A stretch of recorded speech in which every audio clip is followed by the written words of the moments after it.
السلام علیکم ورحمۃ اللہ وبرکاتہ.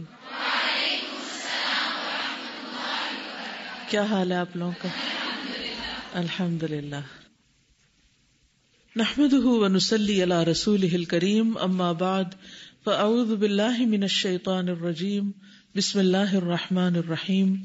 رب اشرح لی صدری ویسر لی امری واحلل عقدۃ من لسانی یفقہوا قولی. سیدہ رباب بنت نعمان رضی اللہ تعالی عنہا، ان کا خاندانی پس منظر، ان کا اپنا نام رباب ہے، والد کا نام نعمان ابن امر القیس ہے. ان کی شادی زرارہ بن عمرو بن عدی کے ساتھ ہوئی. اس سے معاذ بن زرارہ پیدا ہوئے. جب زرارہ بن عمرو وفات پا گیا تو پھر ان کی شادی معرور بن صخر کے ساتھ ہوئی. معرور، کبھی کہیں کسی حدیث کے اندر کسی واقعے میں معرور نام پڑا ہے؟ کچھ یاد ہو؟ برا بن معرور. شاباش. کہاں پڑھا ہے برا بن معرور کے بارے میں؟ سیرت پڑھی ہے؟ شاباش، ویری گڈ. بیعت عقبہ میں. ٹھیک ہے. اور بشر بن برا ابن معرور جو ان کے پوتے تھے، ان کا نام بھی ایک واقعے میں ملتا ہے. اوکے. تحویل قبلہ جب ہوا تھا تو نبی صلی اللہ علیہ وسلم کہاں تھے؟ انہی کے گھر پر تھے. جی. تو ان کی شادی معرور بن صخر کے ساتھ ہوئی، جن سے برا بن معرور نے جنم لیا. تو برا بن معرور رباب کے بیٹے تھے. جیسے پچھلے بھی کچھ صحابیات کے واقعات میں نے یہ بات آپ کو بتائی تھی کہ ان صحابیات کی اپنی اور کوئی خاص کنٹریبیوشن نظر نہیں آتی سوائے ایک بات کے، اور وہ ایک بات کیا ہے؟ ان کی اولاد، کہ انہوں نے ایسے بچوں کو جنم دیا کہ جنہوں نے اسلام کی تاریخ بنائی ہے. یہ وہ ہیرے ہیں، ہیروں کی نرسری ہے جو نبی صلی اللہ علیہ وسلم نے لگائی. اور کسی بھی بچے کے اندر جو بھی کوالٹیز ہوتی ہیں اصل میں تو اللہ سبحانہ وتعالیٰ کی طرف سے ہی دی گئی ہوتی، لیکن ان کوالٹیز کو سامنے لانا، اس پوٹینشیل کو سامنے لانا، ان ہیروں کو گھڑنا، یہ کس کا کام ہوتا ہے؟ ماں باپ کا ہوتا ہے، اور پھر استادوں کا کام ہوتا ہے. اللہ سبحانہ وتعالیٰ نے درخت پیدا کیا، لیکن اس درخت سے فرنیچر کون بناتا ہے؟ اللہ تعالیٰ چاہتے تو یہ ہماری میز کرسیاں کہاں لٹکا دیتے. جیسے کنو اور سیب لٹکتے ہیں درختوں پر، تو فرنیچر بھی لٹک جاتا، اور ہم اپنی پسند کے درخت سے جا کر اپنی ضرورت کا فرنیچر اتار لاتے. لیکن اللہ تعالیٰ نے ایسا نہیں کیا. اسی طرح اللہ تعالیٰ نے پہاڑ پیدا کیے، لیکن پہاڑوں سے گھر کس نے بنائے، یا مختلف چیزیں ان پتھروں سے کس نے بنائی؟ انسانوں نے بنائی. تو اللہ سبحانہ و تعالیٰ اپنی نعمتیں بندوں پر عام کرتا ہے، لیکن بندوں کا کیا کام ہے؟ ان نعمتوں کو صحیح طور پر استعمال کر کے انہیں مفید کاموں میں لگائیں، یوزفل کاموں میں، مفید ترین چیزوں پر لگائیں. اللہ نے انسان کو پیدا کیا اور انسان کو ٹیلنٹ دیا. اب انسان کا کیا کام ہے کہ وہ جو سونے کی کانیں اس کے اندر دفن ہیں وہ اندر ہی رہ جائیں. سونا کہاں رکھا گیا؟ کانوں میں، ہڈن ہے. تو اس کو نکالنا پڑتا ہے یا نہیں نکالنا پڑتا؟ اور نکالنے کے لیے کیا ایفرٹ لگانی پڑتی ہے؟ جو بھی پاسبل. ریت کے ذروں میں سے الگ کر کے نکالا جاتا ہے، اور پھر اس تک پہنچنے کے لیے کیسی کیسی کھدائیاں کی جاتی ہیں. ایسے نہیں کہ ایک کرین لگائی اور ڈھایا پہاڑ اور اس کے اندر سے نکال لیا سونا. اسی طرح کبھی کسی آرکیالوجسٹ کو کام کرتے ہوئے دیکھا ہے آپ نے؟ کبھی کسی مووی وغیرہ میں جب وہ زمین کے اندر کھدائی کرتے. پچھلے دنوں میں نے ایک ویڈیو کلپ دیکھا جس میں ایک آرکیالوجسٹ جو ہے وہ چیونٹیوں کی بنائی ہوئی زمین دوز کالونی دیکھ رہے ہیں، نکال رہے ہیں، اور اس میں ایک ایسی بے مثال قسم کی کالونی اور بے مثال قسم کی انجینئرنگ اور بے مثال قسم کا انفراسٹرکچر ہے کہ انسانی عقل حیران ہوتی ہے کہ سب سے چھوٹی مخلوق اتنی عقل مندی سے اتنا کچھ ڈیزائن کر سکتی ہے اور اتنا کچھ بنا سکتی. یعنی ان سب چونٹیوں نے مل کر ٹیم ورک کے ساتھ منو ٹنوں مٹی جو ہے وہ زمین سے نکال کے باہر کی. اب مجھے ایگزیکٹ فگر یاد نہیں کیونکہ میں نے اس نیت سے اس کو نہیں دیکھا تھا کہ میں کہیں نریٹ کروں گی اس کو، لیکن حیران کن بات ہے. اور جو آرکیالوجسٹ اس کی کھدائی کر رہے تھے اور اس کو نکال رہے تھے، وہ ایک چھوٹی سی کرچی کے ساتھ یوں آہستہ آہستہ آہستہ آہستہ آہستہ کر کے اتنی بڑی جگہ یہ کب سارا کام ہوگا. ہمارے جیسے تو ٹھا پٹا کر کے اس کو جلدی سے کرے، ہے کچھ نظر آنے کا ٹھیک ہے، نہیں تو چھوڑو. کس قدر صبر چاہیے اس اصل اسٹرکچر کو دیکھنے کے لیے. تو یاد رکھیے آپ سب مائیں ہیں، مائیں بننے والی ہیں، اور آپ کے ہاتھوں اللہ نے بچوں کو بطور امانت دے دیا ہے کہ ان کو جو چاہے گھڑ کے اب بنا دو، ان ہیروں کو گھڑو اور ان کا پوٹینشیل نکالو، اور ان کے اندر جو سوئی ہوئی صلاحیتیں ہیں ان کو اجاگر کرو، اور ان کے اندر جو سونے کی کانیں ہیں ان کو نکالو. لیکن ان کو جذباتیت سے، غصے سے، سختی سے، مار پٹائی کر کے اور ڈانٹ ڈپٹ کر کے نہیں نکال سکتے. اور یہی حال ٹیچرز کا ہے کہ ان کے ہاتھوں میں اللہ سبحانہ وتعالیٰ نے کئی 100 کانیں دے دی ہیں، کوئی سونے کی ہیں، کوئی چاندی کی ہیں، کوئی پیتل کی ہیں، کوئی لوہے کی ہیں، سبھی مفید، بیکار کوئی بھی نہیں. لیکن اب یہ ان کے اوپر ہے کہ وہ کتنے صبر و تحمل سے کام لیتے ہیں اور کتنی محنت کرتے ہیں اور کتنی دلچسپی ان میں لیتے ہیں اور کس طرح ان کے اندر کا خیر باہر نکالتے ہیں. حضرت عمر رضی اللہ تعالیٰ عنہ کے بارے میں آتا ہے کہ لوگوں کو بہت بہترین طریقے پر پہچانتے تھے، یعنی انسان شناس تھے. ایک شخص آپ کے پاس آیا اور آ کر اس نے اسلام قبول کیا، اور ابھی اس نے ایک نماز بھی نہیں پڑھی تھی کہ آپ نے اس کو ایک قبیلے کا سردار بنا دیا جس میں پہلے سے مسلمان لوگ موجود تھے، یعنی جو ان سے سینئر تھے. تو لوگ اس پر تھوڑے سے وہ بھی ہوئے کہ سینئر تو ہم تھے اور امیر ان کو بنا دیا گیا، اور یہ سب کیسا. لیکن بعض لوگ جو حسن ظن رکھتے ہیں ان میں سے کسی نے کہا کہ ہمیں اس پر اعتماد ہے کہ حضرت عمر رضی اللہ تعالیٰ عنہ کا فیصلہ غلط نہیں ہو سکتا. وہ انسانوں کو جس طرح پہچانتے ہیں، انہوں نے جو ذمہ داری جس کو پہچان کر دی ہے وہ اسے بہتر طور پر بجا لائے گا. اور حقیقت بھی یہی تھی کہ بعد میں وہ فیصلہ مسلمانوں ہی کے حق میں بہت بہترین ثابت ہوا.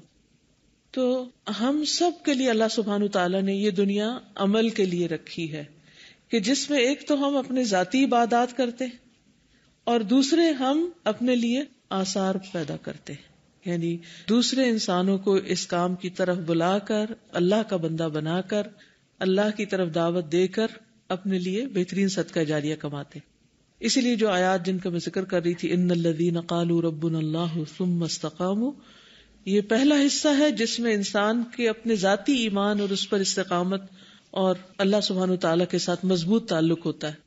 اور اس کا دوسرا حصہ کیا ہے؟ وَمَنْ أَحْسَنُ قَوْلًا مِّمَّنْ دَعَا إِلَى اللَّهِ وَعَمِلَ صَالِحًا، اس سے اچھی بات کس کی ہو سکتی ہے جو اللہ کی طرف بلائے اور نیک عمل کرے اور کہے کہ میں مسلمان ہوں. یعنی صرف اپنے لیے جینا کچھ جینا نہیں، اصل جینا کیا ہے؟ دوسروں کے لیے جیے. اور ہم عام انسانوں کے لیے نہیں بھی جیتے تو میں نے دیکھا ہے کیسی بھی ماں ہو وہ اپنی اولاد کے لیے ضرور جیتی، اولاد کے لیے جینا چاہتی، اولاد کے لیے کچھ کرنا چاہتی، اولاد کو کسی کامیاب مقام پر دیکھنا چاہتی. آپ سب کی بھی کوئی نہ کوئی ہسٹری ہوگی اور کوئی نہ کوئی واقعات ہوگی جس میں آپ کی مدر یا فادر آپ کے لیے کیا کیا خواب دیکھتے ہیں. لٹرلی دونوں طرح کے خواب، ایک تو جاگتے خواب اور ایک سوتے خواب، کہ میں نے سوتے ہوئے خواب میں دیکھا کہ میری بیٹی یہ بن چکی ہے اور یہ کام کر رہی ہے. اور عموماً وہ خواب دنیا سے متعلق ہوتے ہیں، دنیاوی اعتبار سے کسی بڑے مقام پر پہنچنے کے خواب ہوتے ہیں، دنیاوی اعتبار سے کامیاب زندگیاں گزارنے کے خواب ہوتے ہیں. کیونکہ انسان کی جو سوچ ہوتی ہے وہ جس چیز کو زیادہ امپورٹنس دیتا ہے، اگر دنیا کو زیادہ امپورٹنس دیتا ہے تو وہ چاہتا ہے کہ اس کی اولاد دنیاوی اعتبار سے بہت بلند مقام پہ پہنچے، اور اگر ایک انسان آخرت کو امپورٹنس دیتا ہے تو وہ اپنے لیے بھی اور اپنی اولاد کے لیے بھی یہ چاہتا ہے کہ اس کی اولاد آخرت میں بہت بلند مقام پہ پہنچے. تو بہرحال ہر انسان کسی نہ کسی درجے میں، اور خصوصاً ایک ماں، باپ کے مقابلے میں بھی ایک ماں اپنی اولاد کے لیے بہت کنسرنڈ ہوتی ہے کہ یہ کچھ بن جائے، یہ کچھ بن جائے، یہ ہیرا تراشا جائے. اب جو تو عقل مند مائیں ہوتی ہیں، پڑھی لکھی ہوتی ہیں، اسکلفل ہوتی ہیں، وہ اسی طریقے سے اپنی اولاد کو ڈھال لیتی ہیں. اور جن ماؤں کو خود کچھ پتہ نہیں ہوتا وہ اپنی اولادوں کو بھی کچھ سکھا نہیں سکتی.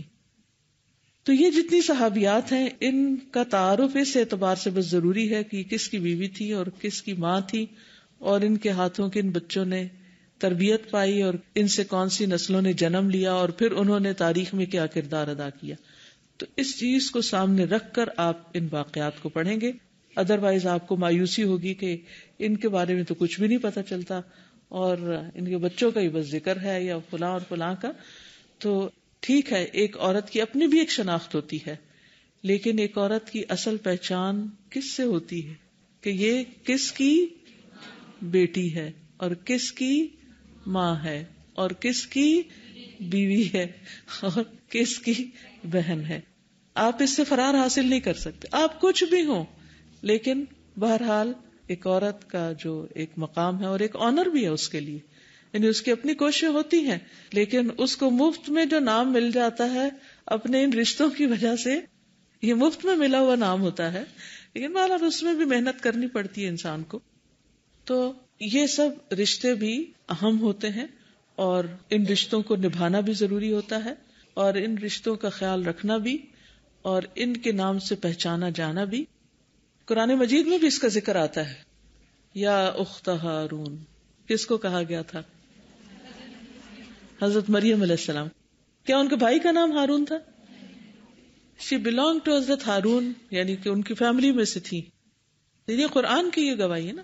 تو اس سے یہ بھی پتہ چلتا ہے کہ صرف اس دور کے بہن بھائی نہیں بلکہ تاریخی رشتے جو ہیں انہیں نسلوں پر یہ رشتے اثر انداز ہوتے ہیں.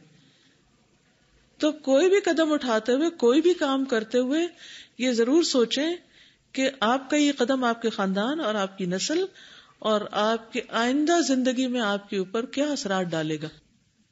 وہ لڑکیاں جو گھروں کو چھوڑ بھاگتی ہیں، خاندان کو چھوڑ جاتی ہیں یا غلط قسم کے کام کرتی ہیں، تو وہ نہ صرف یہ کہ اپنا نقصان کرتی ہیں بلکہ اپنی عاقبت دنیاوی اعتبار سے اور اخروی اعتبار دونوں اعتبار سے بدنام کرتی ہیں اور برباد کرتی ہیں. تو ان چیزوں سے بھی محتاط رہنے کی ضرورت ہے. تو بہرحال ان کی شادی جب معرور بن صخر کے ساتھ ہوئی تو ان سے برا بن معرور نے جنم لیا، جنہوں نے 73 اشخاص کے ساتھ بیعت عقبہ ثانیہ میں انہوں نے حصہ لیا، اور ان کے ساتھ انصار کی 2 خواتین بھی تھیں، ایک ام عمارہ نسیبہ بنت کعب انصاریہ اور دوسری ام منیع اسماء بنت عمرو بن عدی. یہ رباب کے خاوند کی ہمشیرہ تھیں.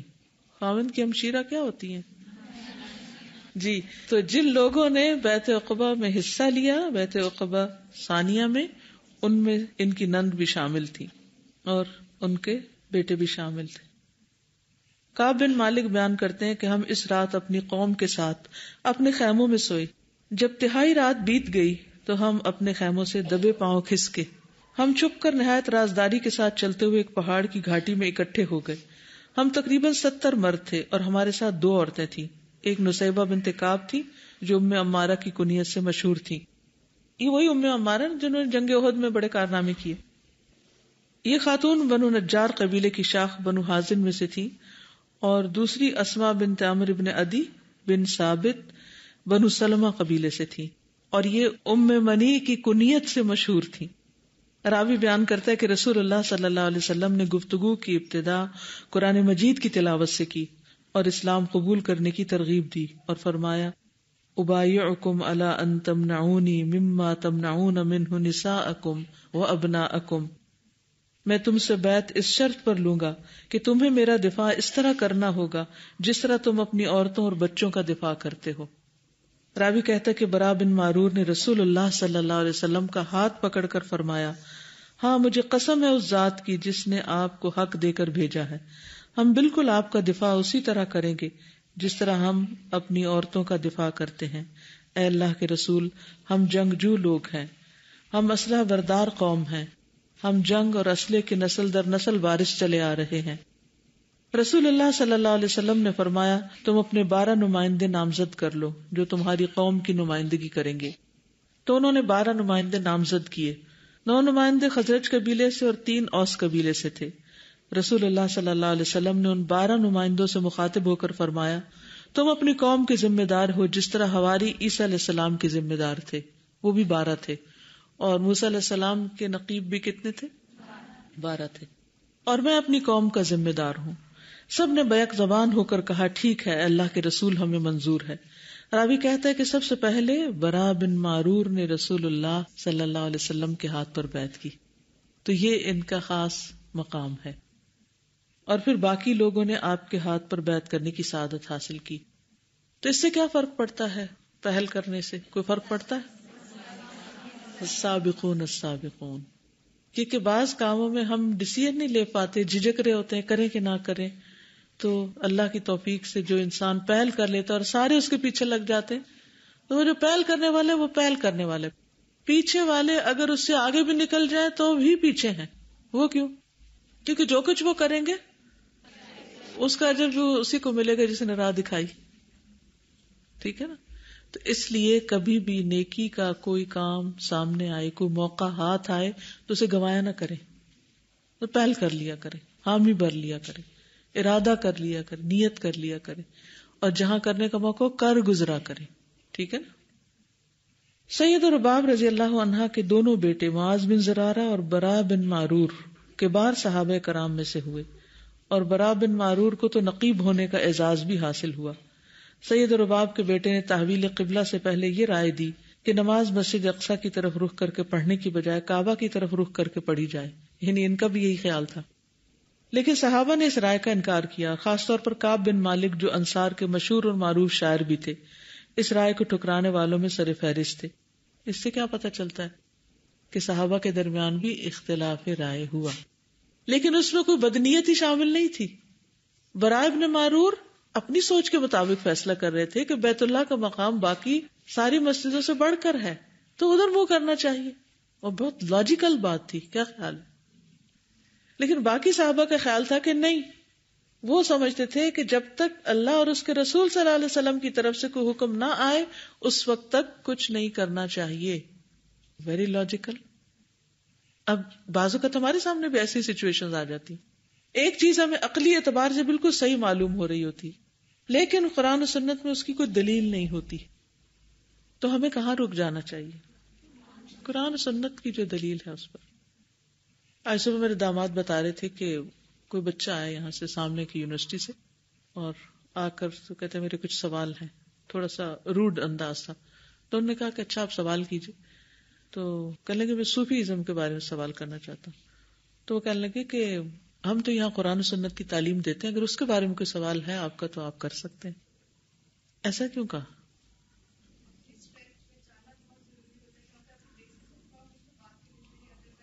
بالکل اپنی اسٹرینتھ پہچاننا ضروری ہوتا ہے، اور دوسرا ایک سٹل میسج دینا بھی کہ اصل دین کیا ہے.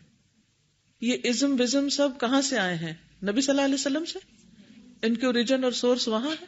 نہیں، یہ سب بعد کی باتیں، اور اس پر اگر ہم بحثیں کر بھی رہے ہیں تو وہ کہیں ختم ہوگی؟ کہیں ختم نہیں ہوگی. تو بہرحال اللہ سبحانہ و تعالیٰ بعض لوگوں کے دل میں کوئی خیال ڈال دیتا ہے، اور وہ خیال بہت اچھا بھی ہوتا ہے، لیکن اس کے باوجود ہمیں وہاں رک جانا ہوتا ہے جہاں ہماری لمٹس ہوتی. اچھا، اب ہو سکتا ہے آپ میں سے کسی کے ذہن میں خیال ہے تو اس کا یہ مطلب ہے کہ دین میں عقل استعمال نہیں کر سکتا. جی، دین کو سمجھنے کے لیے عقل استعمال کر سکتے ہیں، لیکن دین کو رول کرنے کے لیے عقل استعمال نہیں کر سکتے، اوور رول نہیں کر سکتے.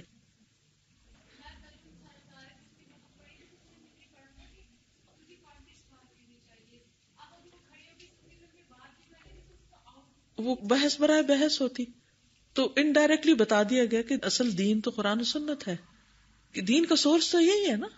اب اگر آپ وہ چیزیں جو بعد میں لوگوں نے اپنے سے ایجاد کر لی، اگر ان پہ آپ بات کرتے بھی رہیں تو کہاں اینڈ ہوگا؟ کچھ فائدہ بھی نہیں. تو اگر کوئی واقعی دین کو سمجھنا چاہتا ہے تو سب سے پہلے تو قرآن و سنت کو سمجھے، پھر باقی چیزیں اس کی روشنی میں سمجھ لے، اور سمجھ آ بھی جائیں گی. یاد رہے کہ سیدنا کعب بن مالک ان اشخاص میں سے تھے جنہوں نے بیعت عقبہ میں حصہ لیا اور رسول اللہ صلی اللہ علیہ وسلم کے دست مبارک پر بیعت کی. فرماتے ہیں کہ ہم اپنی قوم کے ساتھ حج کی غرض سے روانہ ہوئے. ہماری قوم کے سب افراد اس وقت مشرک تھے. ہم نے نماز پڑھی اور کچھ مسائل سمجھے. ہمارے ساتھ برا بن معرور بھی تھے، وہ ہمارے سردار تھے، اور ہم میں وہ سب سے عمر رسیدہ بھی. جب ہم سفر کرنے کے لیے تیار ہوئے اور مدینہ منورہ سے روانہ ہوئے تو برا نے کہا، ساتھیو اللہ کی قسم میری ایک رائے ہے، معلوم نہیں تم اس سے اتفاق کرتے ہو یا نہیں. ہم نے کہا کیا رائے ہے؟ اس نے کہا میری رائے یہ ہے کہ کعبہ کی طرف میں پیٹھ نہ کروں بلکہ اس کی طرف رخ کر کے نماز پڑھوں. ہم نے کہا اللہ کی قسم ہم تک تو یہ خبر پہنچی ہے کہ ہمارے نبی شام کی طرف یعنی مسجد اقصیٰ کی جانب رخ کر کے نماز پڑھتے تھے. یہ یاد رکھیے کہ حج مشرکین بھی کرتے تھے، اور جب ابتدائی قافلے جاتے تھے تو اس میں ہر طرح کے لوگ جاتے تھے. تو ہو سکتا ہے آپ یہ کہیں کہ اچھا وہ کہہ رہے ہیں کہ ہمارے لوگ کچھ مشرک تھے اور کچھ دین سمجھ گئے تھے اور کچھ، تو وہ ایک مکسڈ اپ سوسائٹی تھی، یعنی آپس میں لین دین رکھ رکھاؤ ابھی چل رہے تھے اور ساتھ ساتھ کچھ چیزیں چل رہی تھی، حتیٰ کہ پھر ایک وقت آیا کہ حق و باطل نکھر کر الگ ہو گیا. برا بن معرور نے کہا میں تو کعبہ کی طرف رخ کر کے نماز پڑھوں گا. ہم نے اس سے کہا کہ ہم اس طرح نہیں کریں گے. جب نماز کا وقت آیا تو ہم نے شام کی طرف رخ کر کے نماز پڑھی اور برا بن معرور نے کعبہ کی طرف. پھر ہم مکہ معظمہ آ گئے تو میرے بھائی نے کہا ہم نے برا کو ایسا کرنے پر برا بھلا کہا، لیکن اس نے اپنے موقف کو چھوڑنے سے انکار کر دیا. جب ہم مکہ معظمہ آئے تو اس نے کہا میرے بھتیجے میں رسول اللہ صلی اللہ علیہ وسلم کے پاس جا رہا ہوں، آپ سے پوچھتا ہوں کہ میں نے دوران سفر جو کعبہ کی طرف رخ کر کے نماز پڑھی کیا میرا وہ کام ٹھیک ہے؟ کیونکہ میرے دل میں اس بارے میں کچھ کھٹکا سا محسوس ہوتا ہے. تم سب نے میری اس سلسلے میں مخالفت کی. کہتے ہیں ہم رسول اللہ صلی اللہ علیہ وسلم سے دریافت کرنے کے لیے چل پڑے، لیکن ہم آپ کو پہچانتے نہیں تھے کیونکہ ہم نے اس سے پہلے آپ کو دیکھا نہیں تھا. مکہ کے باشندوں میں سے ایک شخص ہم سے ملا، ہم نے اس سے رسول اللہ صلی اللہ علیہ وسلم کے بارے میں پوچھا تو اس نے کہا کیا تم انہیں پہچانتے ہو؟ ہم نے کہا نہیں. اس نے کہا کیا تم عباس کو پہچانتے ہو بن عبد المطلب؟ ہم نے کہا ہم عباس بن عبد المطلب کو پہچانتے ہیں کیونکہ وہ ہمارے پاس تاجر کی حیثیت سے گاہے بگاہے آتے رہتے ہیں. اس مکی شخص نے ہمیں بتایا کہ جب تم مسجد حرام میں داخل ہوگے تو جو شخص عباس بن عبد المطلب کے ساتھ بیٹھے ہیں وہی محمد مصطفیٰ ہیں صلی اللہ علیہ وسلم. برا بن معرور کہتے ہیں کہ جب ہم مسجد حرام میں داخل ہوئے تو ہم نے دیکھا کہ رسول اللہ صلی اللہ علیہ وسلم عباس بن عبد المطلب کے ساتھ بیٹھے. ہم نے سلام کیا اور ان کے پاس بیٹھ گئے. رسول اللہ صلی اللہ علیہ وسلم نے سیدنا عباس بن عبد المطلب سے فرمایا اے ابو الفضل کیا آپ ان دونوں کو جانتے ہیں؟ انہوں نے کہا ہاں یہ تو اپنی قوم کے سردار برا بن معرور ہے اور یہ کعب بن مالک. آپ نے فرمایا وہ کعب بن مالک جو شاعر ہے؟ سیدنا عباس کہتے ہیں ہاں. کعب بن مالک کہتے ہیں اللہ کی قسم مجھے یہ بات یاد رہی اور کبھی نہ اس کو بھلا پایا کہ رسول اللہ صلی اللہ علیہ وسلم نے مجھے شاعر ہونے کے حوالے سے یاد کیا. تو اس سے کیا بات پتہ چلتی کہ جب کسی سے ملاقات کریں تو کیا کریں؟ اس کی کسی اچھی کوالٹی کا، خوبی کا ذکر کریں. اس سے فاصلے ختم ہو جاتے ہیں، ایک دم لوگ قریب آ جاتے ہیں. جی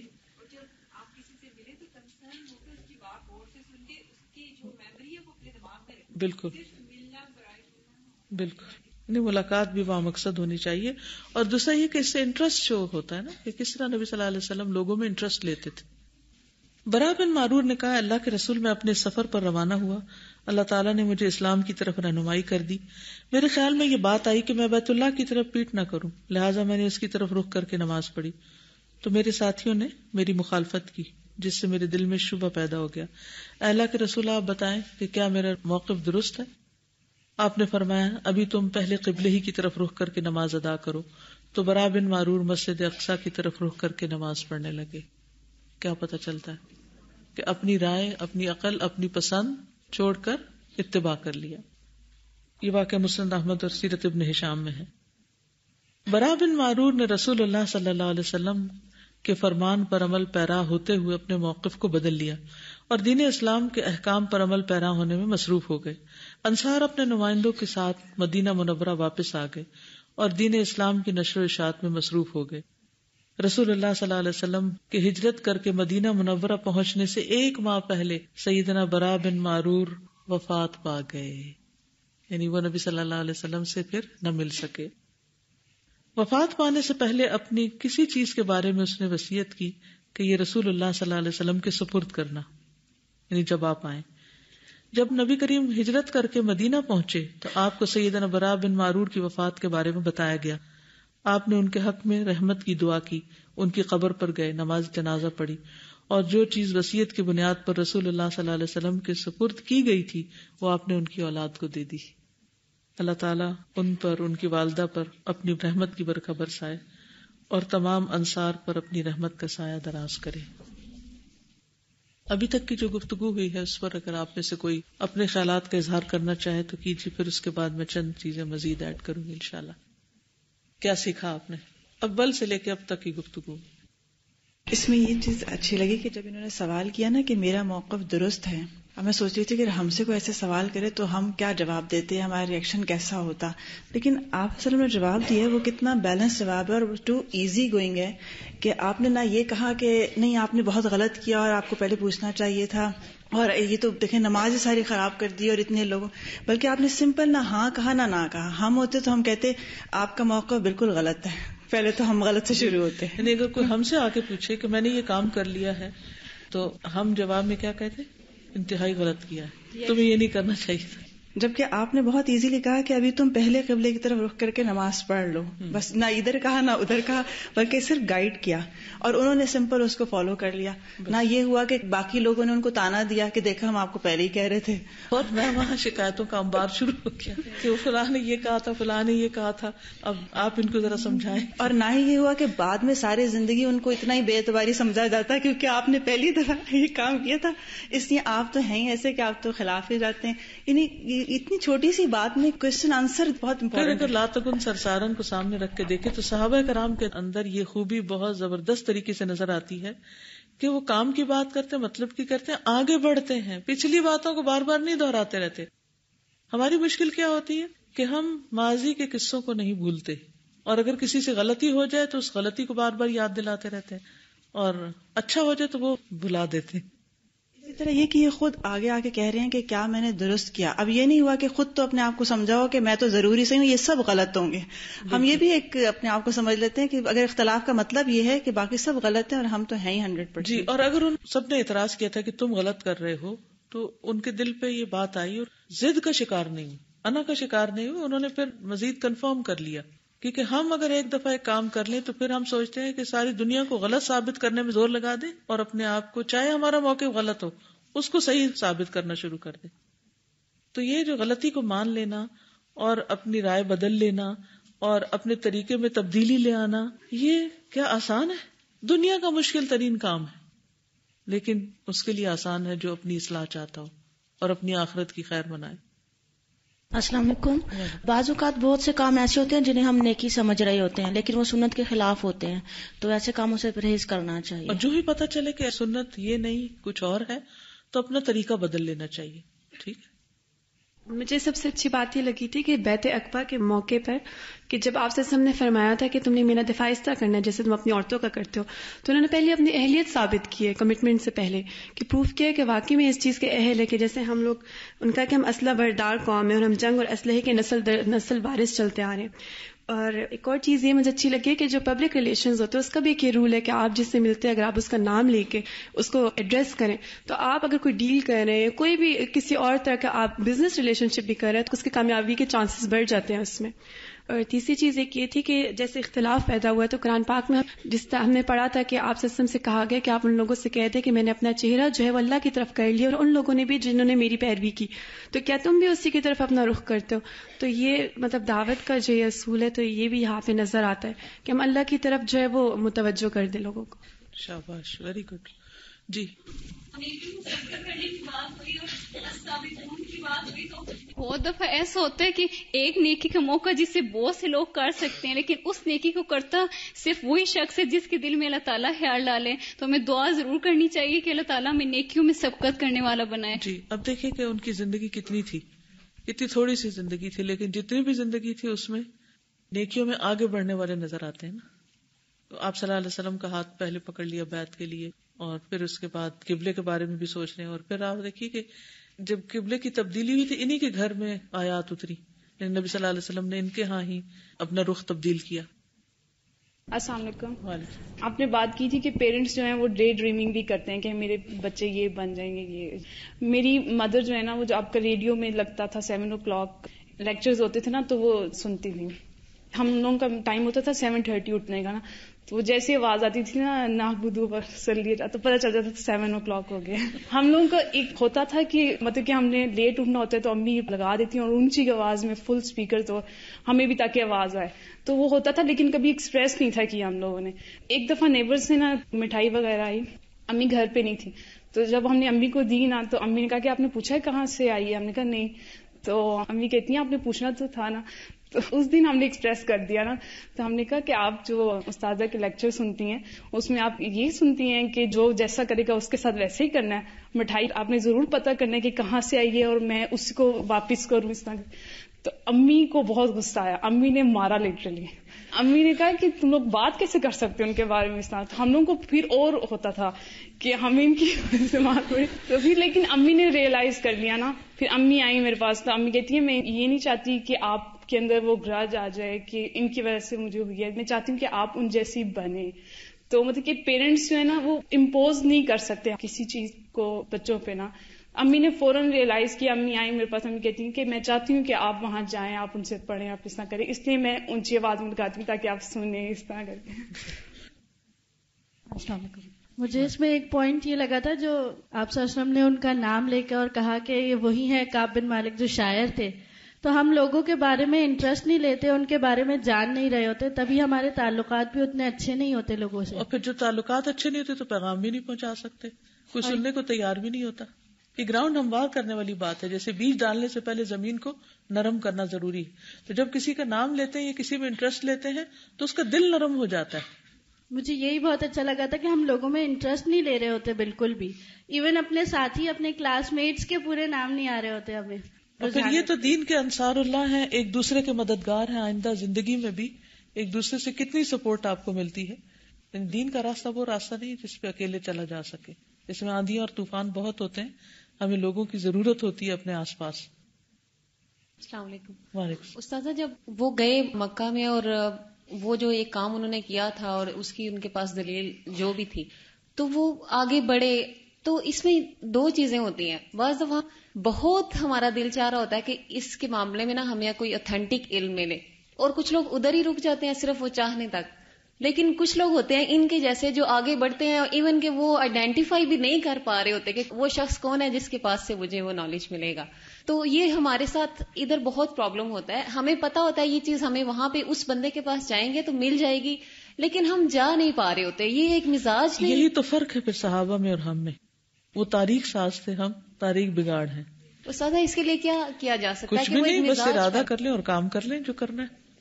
اگر میں تھوڑا سا بھی اپنے پہ حاوی کرتی نا کہ میں تقریباً پوری رات جاگی ہوئی ہوں, ٹھیک ہے میں لیٹ گئی تھی تھوڑی دیر کے لیے, جہاز میں بھی تھوڑی دیر میں نے آنکھیں بند رکھی, لیکن اگر میں ذرا بھی حاوی کرتی, جانے سے پہلے نیت کر کے گئی تھی کہ انشاءاللہ سیٹرڈے کی کلاس لینی ہے, درمیان میں بھی نیت کی اور راستے میں بھی اور اتر کے بھی, اور یعنی ہر موقع پر جو ہی مجھے خیال ہے کہ میں نے واپس جانا, پھر پہلی نیت میری ہوتی تھی کہ میری سب سے اہم ترین چیز, میری پرائرٹی جو ہے کہ میری کلاس ہے.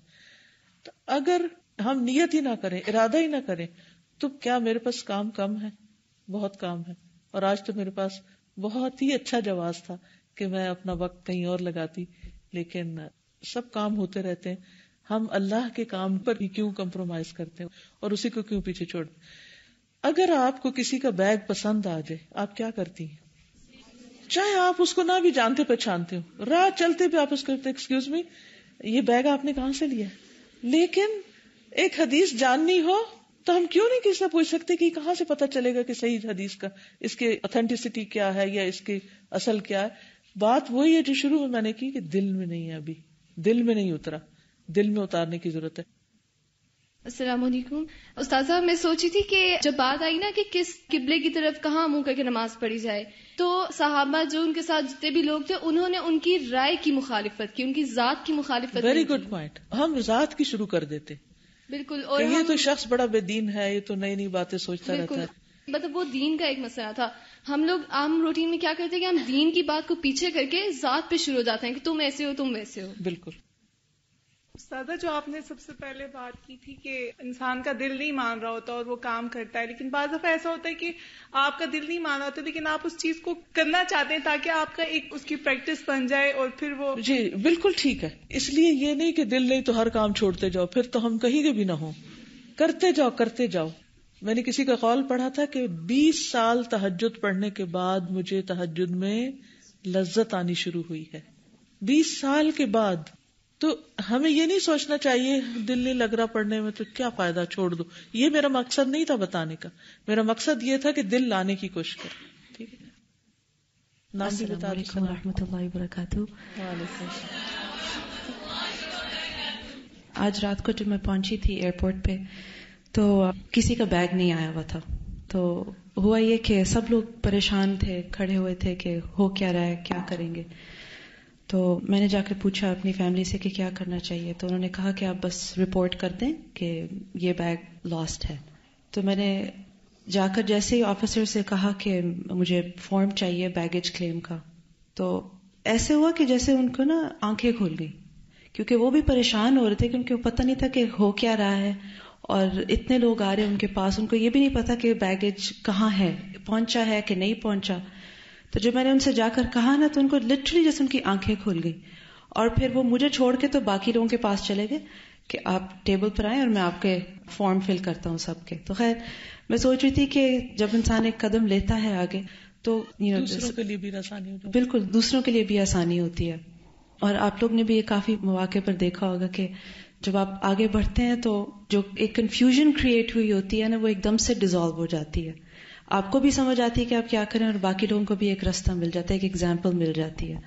اور سب لوگ پریشان ہو رہے ہیں, کسی نے ایک فارم کلیم نہیں کیا کہ لائیے وہ بھریں تاکہ مسئلہ حل ہو, تو انہوں نے وہ کلیم کر لیا. اور واقعی لگا تھا کہ لوگ ساری رات بیٹھے رہیں گے, یعنی ہلیں گے نہیں وہاں سے جب تک کہ ان کے سامان آ نہیں جائے. اور وہ آنا کہاں سے تھا, وہ تو چڑھا ہی نہیں. یعنی لوگ ایسی باتیں کر رہے تھے کہ بس ہم یہاں سے ہلیں گے نہیں, ہم 4 گھنٹے بیٹھے رہیں گے ورنہ ہمیں بار بار آنا پڑے گا. اور یعنی کہ عقل کی بات لگتی ہے کہ آپ ایئرپورٹ پہ بیٹھے رہیں, سامان کا انتظار کرتے رہے, پتہ نہیں وہ آتا بھی ہے کہ نہیں, کہاں ہے اللہ عالم. تو یعنی ایک راستہ مل جاتا ہے پھر آپ کو بھی اور باقیوں کو بھی. یعنی انیشیٹو لے لینا چاہیے. جب آپ کے ذہن میں اللہ تعالیٰ کوئی حل ڈالے تو دوسروں کا انتظار نہ کریں, آگے بڑھیں اور سولوشن نکالیں. بالکل. اور جو ان کی ہم نے بات آج پڑھی کہ یہ جو صحابی تھے ان میں واقعی انیشیٹو لینے کا تھا نا, آگے آگے بڑھنا. بیعت میں بھی انہوں نے سب سے پہلے ہاتھ آگے کیا, اور پھر ایونچولی تحویل قبلہ ہوئی تھی. اگر ان کے دیکھیں ان کا مائنڈ سیٹ کیسا ہے, آلویز لوکنگ اہیڈ, ایک step ahead from the rest of the people, far sighted. اور جو ہم نے پڑھا تھا کہ ابھی جو شروع میں ڈسکشن ہوئی تھی کہ جو ایک ماں کا رول ہوتا ہے کہ ٹھیک ہے وہ ہر چیز نہیں کر پاتی, مگر ایک پرسنالٹی کو جو شیپ دینا ہوتا ہے نا, وہ ماں کا کام ہوتا ہے اور استاد کا کام ہوتا ہے. اور واقعی جو چیز ماں میں خود نہیں ہوتی وہ بچے میں نہیں ڈال سکتی, جو چیز استاد میں نہیں ہوتی وہ اپنے اسٹوڈنٹ میں نہیں ڈال سکتا. ابھی ریسنٹلی ایک واقعہ ہوا کہ اس سے میرا واقعی دل بہت ہلا, اور میں آپ سب کے ساتھ یہ شیئر کرنا چاہوں گی کہ کافی مرتبہ ہم کوئی اچھی چیز سوچتے ہیں اپنے بارے میں, ہم کہتے ہیں میں تو نہیں کر سکتی, میرے بچوں کو کراؤں گی, جب میری شادی ہوگی, جب میرے بچے ہوں گے تو میں ان کو یہ کرواؤں گی. اور ہم اس طرح کے پلانس اپنے لیے تو نہیں بناتے مگر بچوں کے لیے بناتے ہیں. تو ایک خاتون میرے پاس ریسنٹلی آئی, انہوں نے کہا کہ میں اپنے بیٹے کو حفظ کرانا چاہتی ہوں, تو میں کیا کروں. تو میں نے ان کو بتایا کہ وہ کہاں جائیں. تھوڑے عرصے کے بعد وہ میرے پاس آئی, تو میں نے ان سے پوچھا کہ آپ کے بیٹے کا ایڈمیشن ہو گیا. تو وہ کہتی ہیں نہیں ہوا. تو میں نے کہا کیوں نہیں ہوا. تو انہوں نے کہا کہ مجھے قرآن پڑھنا نہیں آتا, اور جو استاد تھے انہوں نے کہا کہ اگر آپ نہیں پڑھ سکتی قرآن تو اپنے بچے کا سبق کیسے سنیں گی, اور اگر اس کا سبق گھر پہ نہیں سنا جائے گا تو وہ کیسے حفظ کر سکتا ہے. تو کہتی کہ میرے بیٹے کو حفظ میں ایڈمیشن نہیں ملا کیونکہ میں قرآن نہیں پڑھ سکتی. اور یہ اتنی ان کو ایک طرح سے بات یہ ہٹ کی کہ انہوں نے پھر قرآن سیکھنا شروع کر دیا کہ میں سیکھوں تاکہ میرا بچہ سیکھ سکے. یعنی یہ بات ہمیں یاد رکھنی چاہیے کہ اگر ہم کسی کام میں پیچھے ہیں نا تو ہمارے بچے بھی پیچھے ہوں گے, اور ہمارے اسٹوڈنٹس بھی اس کام میں پیچھے ہوں گے. اور اگر ہم چاہتے ہیں کہ ہمارے بچے آگے بڑھیں, ہماری نسلیں آگے بڑھیں, ہمارے اسٹوڈنٹس آگے بڑھیں, تو سب سے پہلے ہمیں اپنے اندر وہ چیز ڈیولپ کرنی ہوگی, رول ماڈل بننا ہوگا. ہمارے یہاں تو یہ ہوا ہے نا کہ اس سال انگلش کورس اسٹارٹ ہوا ہے, اسٹیپ ہے کہ ہمارے الہدیٰ میں انگلش کورس کا اسٹارٹ ہوا. اور کیسے ہوا, کس نے کیا, کہاں سے وہ تفسیر آئی, کیونکہ پرابلم یہ آتا تھا کہ اردو تفسیر ساتھ انگلش تفسیر کیسے آئے. وہ اسٹیپ یوں شروع ہوا تھا کہ میں بیٹھی ہوئی تھی اور مجھے خط موصول ہوا کسی کا کہ مجھے اردو سمجھ نہیں آتی اور اردو تفسیر میں میرا وقت ضائع ہوتا ہے. تو مجھے بہت تکلیف پہنچی, کیونکہ میرے دل میں ہمیشہ ہوتا ہے کہ جو بھی اسٹوڈنٹ یہاں آئے وہ سمجھ کے جائے, وہ محروم نہ رہے اور اس کا وقت ضائع نہ ہو. میں سوچوں کہ کروں کیا, جیسے دل میں ایک تڑپ لگ جاتی نا, کون کروائے. خیر اسی تڑپ کے ساتھ میں یہاں آئی, کلاس ختم ہوئی, سائرہ بھی یہاں کھڑی تھی, میل ملاقات ہو رہی تھی ادھر ادھر, اتنے میں یاسمین کھڑی تھی. میں نے اپنے دل کی وہ تکلیف پھر دہرائی. وہ کہنے لگی سائرہ کو پکڑ لیں. میں نے ان سے بات کی, سائرہ اگر آپ شروع کر سکیں. کہنے لگی کہ میرا تو ویزا آنے والا ہے اور میرے ہسبینڈ UK میں ہوتے ہیں, تو بیچ میں کورس چھوٹ جائے گا, میں نے کہا جتنا بھی ہو گیا، جتنا بھی آپ کروا سکیں اتنا ہی کروا دیں، شروع تو کریں. اور اللہ ان کو جزائے خیر دے کہ انہوں نے شروع کر دیا. جب شروع کر دیا تو آپ دیکھیے کہ ویزا کب آیا. جب اللہ کا سارا کام ہو گیا، قرآن کورس بھی ہو گیا، حدیث کورس بھی ہو گیا. لیکن پھر وہ انتظام کیسے ہوا؟ کیونکہ اردو تفسیر تو نہیں سمجھ رہے، تو پھر انگلش تفسیر کہاں سے آئی؟ یہ کیسے؟ ٹیچر تو مل گیا کہ کورس انچارج تو مل گیا، لیکن انگلش تفسیر کہاں سے آئی؟ وہ تو کینیڈا میں ہو رہی تھی نا. یہ سب کو پتا ہونا چاہیے کہ تیمیہ ماشاءاللہ استاذہ کی بیٹی ہیں، اور جو ابھی ہمارا کورس ہو رہا ہے یہاں پر وہ تیمیہ زبیر ہی کنڈکٹ کرواتی ہیں. اور یہ واقعی صدقہ جاریہ والی بات ہے، ہمارے لیے ایک موٹیویشن بھی ہے کہ بعض دفعہ ہم اپنے بچوں کو یہ سمجھتے ہیں کہ ہمارا ان کا اتنا گیپ ہے ایج کا یا علم کا یا ذہانت کا یا دانشوری کا، تجربے کا، تو ہمارا خیال ہوتا ہے کہ شاید وہ تو بہت ہی فاصلے کی بات ہے، ان پہ کیا محنت کرنی، جب وہ اس عمر کو پہنچیں گے تو خود ہی سمجھ جائیں گے. لیکن ایسے مثال جو ہے وہ ہر گھر میں ہو سکتی ہے، کیونکہ اگر وہ جو بھی بات کہی انہوں نے کہ اگر ماں سمجھدار ہو اور اپنے ہیرے گھڑنا جانتی ہو تو بہت جلد یہ پھل جو ہے دیکھا بھی جا سکتا ہے. اور اس کی مثال ہمیں تیمیہ نظر آتی ہے ماشاءاللہ. اللہ ان کو برکت عطا فرمائے. استاد آپ ہم سب کے لیے بھی دعا کیجیے. اللہ سبحانہ وتعالی ہم سب کو، ہماری نسلوں کو اہل القرآن میں سے بنائے، کہ جو اللہ سبحانہ وتعالی کے بہت ہی خاص اور اسپیشل لوگ ہوں گے. پچھلے دنوں میں ایک اسکالر کا سن رہی تھی کہ اللہ کے کچھ خاص بندے ہیں، خاص بندے ہیں، اس کے اپنے بندے ہیں، ایسے ہیں ایسے. مجھے اتنا شوق ہوا کون ہے وہ، کون ہے. تو پہلے انہوں نے خوب اس کو یعنی وہ سین کریٹ کیا. تو ہوتا ہے نا کہ اچھا اللہ کس کو پسند کرتا ہے، کیا کرتا ہے وہ. تو جب کہا نا کہ وہ اہل القرآن ہوتے ہیں، تو اس اہل القرآن سے مراد صرف وہ نہیں ہوتے جو قرآن پڑھاتے ہیں. بعض اوقات پڑھنے والے ان سے بھی زیادہ اچھے ہوتے ہیں. یہ تو اللہ ہی فیصلہ کرے گا کل کہ کس کے دل میں کتنا قرآن تھا اور کس کے عمل میں کتنا تھا اور کس کا پیغام کہاں تک پہنچا. یہ ہم کچھ ڈیسائیڈ نہیں کر سکتے. اور کس کی کیا نیت تھی، کیا ارادہ تھا، کس کے ہاتھوں کتنے خادم قرآن تیار ہوئے. یہ تو آپ میں سے ہر ایک کی اپنی اپنی قسمت کی بات اور محنت اور کوشش، تڑپ اور لگن ہے اور دلچسپی ہے. تو کسی بھی درجے پر قرآن کے ساتھ جب انسان کا تعلق ہو جاتا ہے اور قرآن سے محبت ہو جاتی ہے اور انسان قرآن کو تھام لیتا ہے اور اس کو نہیں چھوڑتا، چاہے ساری دنیا اس کو چھوڑ جائے، تو پھر قرآن بھی اس کو نہیں چھوڑتا، قرآن بھی اس کا ساتھی بن جاتا ہے. اور پھر وہ اس کو ایسی عزت اور ایسا مقام عطا کرتا ہے اللہ کے ہاں کہ وہ اللہ کے خاص بندوں میں سے ہو جاتا ہے. ہمیں آخر کیوں نہ شوق ہو کہ ہم اللہ کے خاص بندوں میں سے ہوں. خاص بندوں دنیا میں سے اگر کوئی بڑا انسان کسی کا کوئی خاص بندہ اس کا بن جاتا ہے تو لوگوں کو کتنا اس پر فخر ہوتا ہے کہ ہمارے خاندان کا فلاں منسٹر ہے، وہ پرائم منسٹر اور وہ پریزیڈنٹ ہے، اور وہ اس کی نسلیں اس پہ خوش ہوتی رہتی ہیں کہ ہمارا فلاں بڑا جو تھا وہ کوئی جرنیل تھا. تو ہم سب کو اس سے زیادہ خوشی کی بات کون سی ہو سکتی ہے کہ ہم قرآن کے نام سے پہچانے جائیں. لیکن یہ اسی وقت ہوگا جب ہمارے دل کے اندر سے یہ خوف اور یہ احساس کمتری دور ہوگا کہ قرآن پڑھتے ہیں، قرآن بھی پڑھنے کی چیز ہے. یہ کسی کو بتاتے ہوئے شرم آنا کہ قرآن نہیں، خوشی سے کھل کے زیادہ سے زیادہ لوگوں کو بتایا کریں میں قرآن پڑھ رہی ہوں، تاکہ سب آپ کو قرآن کی وجہ سے جانے. اگر آپ کو قرآن کی وجہ سے جانیں گے تو پھر کل قیامت کے دن کیا ہوگا، آپ اللہ کے خاص بندوں میں شمار ہوں گے. آپ کی پہچان قرآن ہونا چاہیے. تو اللہ تعالیٰ ہمیں اس کی توفیق عطا فرمائے. بس جو اس واقعے کے اندر اہم چیز ہے وہ یہ کہ جو برا ابن معرور تھے، ان کے ایک بیٹے بشر بن برا تھے، اور نبی صلی اللہ علیہ وسلم کے لیے یہودی عورت نے خیبر کے موقع پر جو بکری بھون کر دی تھی آپ کو ہدیہ کی گئی تھی، اور اس نے اسے زہر آلود کر دیا تھا. تو رسول اللہ صلی اللہ علیہ وسلم کے ساتھ اور لوگ بھی تھے کھانا کھانے والوں میں سے. آپ صلی اللہ علیہ وسلم نے ان سے کہا کہ کھانے سے اپنا ہاتھ کھینچ لو، کیونکہ مجھے بتایا گیا ہے، جبریل نے بتایا کہ اس میں زہر ہے. لیکن بشر جو تھے وہ نوالا نگل چکے تھے، تو ان کی وفات اسی زہر کھانے سے ہوئی تھی. اور حضرت برا کی جو اہلیہ تھی نبی صلی اللہ علیہ وسلم ان کا بھی بہت خیال رکھتے تھے. اور جابر بن عبداللہ کا نام آپ نے سنا ہوگا، برا ابن معرور ان کے ماموں بھی تھے. یعنی صرف یہ رشتے اس لیے بتا دیتی ہوں تاکہ جب آپ تاریخ پڑھیں تو آپ کو پتا ہو کہ کون کس سے متعلق ہے اور ان لوگوں نے کیا کیا کام کیے ہیں. آج کے لیے اتنا ہی کافی ہے. جزاکم اللہ خیرا. سبحانک اللہم و بحمدک، اشہد ان لا الہ الا انت، استغفرک و اتوب الیک. السلام علیکم و رحمۃ اللہ وبرکاتہ.